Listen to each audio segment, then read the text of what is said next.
Tensions erupted in court as Pooh Shiesty directly confronted Gucci Mane over explosive snitching allegations.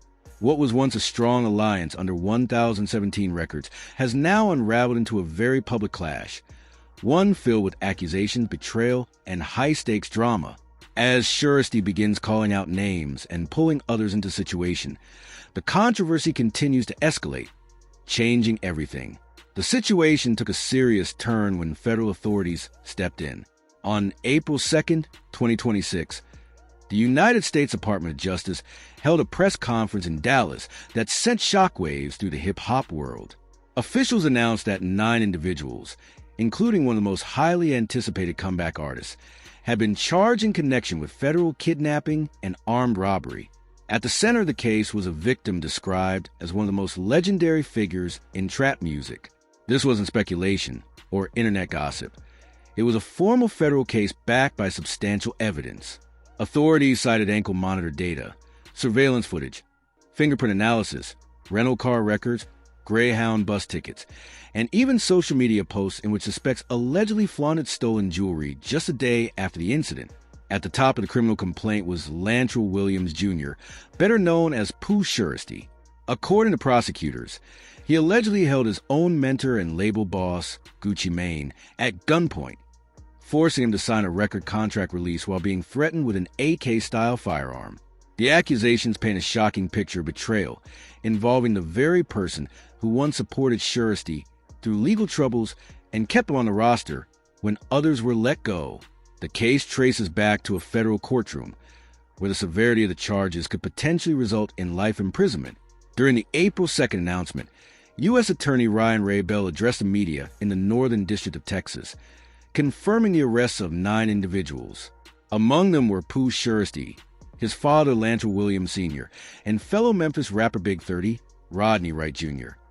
He made it clear this was a major federal case, and the government intended to pursue it to the fullest extent of the law.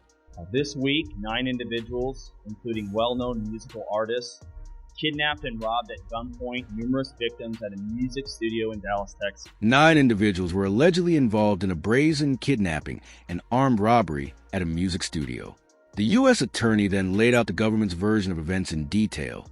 And when you hear it all at once, the sheer audacity of the accusations is almost hard to comprehend. As alleged, Williams Jr. produced an AK-style pistol and forced one of the victims to sign a release from the recording contract at gunpoint. He allegedly pulled an AK-style pistol on his own label boss in an attempt to force his way out of a record deal. And as shocking as that claim was, the U.S. attorney wasn't finished. There was even more to reveal. The remaining conspirators displayed firearms and robbed the other victims of Rolex watches, jewelry, cash, and other high-value items. Rolex watches, expensive jewelry, large sums of cash, multiple firearms, and several victims. This was not a heated argument that spiraled out of control. According to federal prosecutors, it was a carefully coordinated, premeditated armed takeover of a recording studio. And then came the detail that sent the entire hip-hop world into a frenzy. Electronic monitoring data placing Williams Jr. at the offense location, which would put him in violation of his home detention conditions. He allegedly had an ankle monitor strapped to his leg at the time. He was already on home confinement from a prior federal sentence. And according to the government's own tracking data, his location was recorded at the exact scene of the crime. When DJ Academics reviewed the criminal complaint live, his reaction mirrored what much of the internet was thinking. The idea that someone would allegedly carry out a federal kidnapping while wearing a government-issued GPS tracker, broadcasting their movements in real time, was almost unbelievable. Now, consider the legal consequences, because the weight of these charges is immense.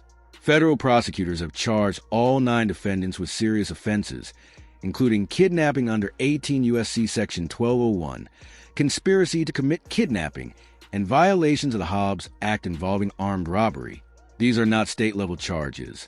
This is a federal system, where sentencing guidelines are far more severe, prison terms are served in federal facilities, and prosecutors have a very high conviction rate.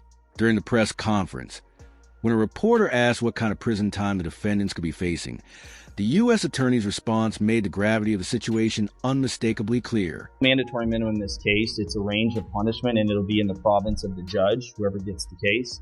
But it could be from 0 all the way to life in prison.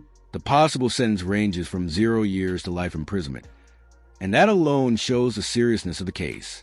For Shiesty specifically, the situation becomes even more severe.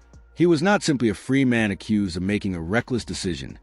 According to prosecutors, he was already on home confinement at the time of the alleged offense, serving the final portion of a 63-month federal sentence tied to a previous firearms conspiracy case out of the Southern District of Florida. Committing a new federal offense while on supervised release is considered an aggravating factor by prosecutors. In simple terms, it can significantly increase the severity of the sentence if convicted. On April 1st, 2026, 8 of the 9 suspects were arrested in coordinated raids across Dallas, Memphis, and Nashville. One suspect remained at large during the press conference, with federal agents actively working to locate and apprehend them. The Federal Bureau of Investigation Dallas Violent Crimes Task Force led the operation, working alongside field offices in Memphis, Nashville, Little Rock, Birmingham, and Atlanta to carry out simultaneous arrests across multiple jurisdictions. This was far from a minor case.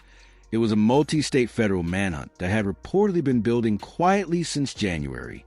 One important detail that much of the online conversation has overlooked is the timeline. The alleged incident took place on January 10th, 2026, yet the arrests were not made until April 1st, 2026, nearly 3 months later. During the press conference, a reporter directly questioned why it had taken so long for the charges to be unsealed.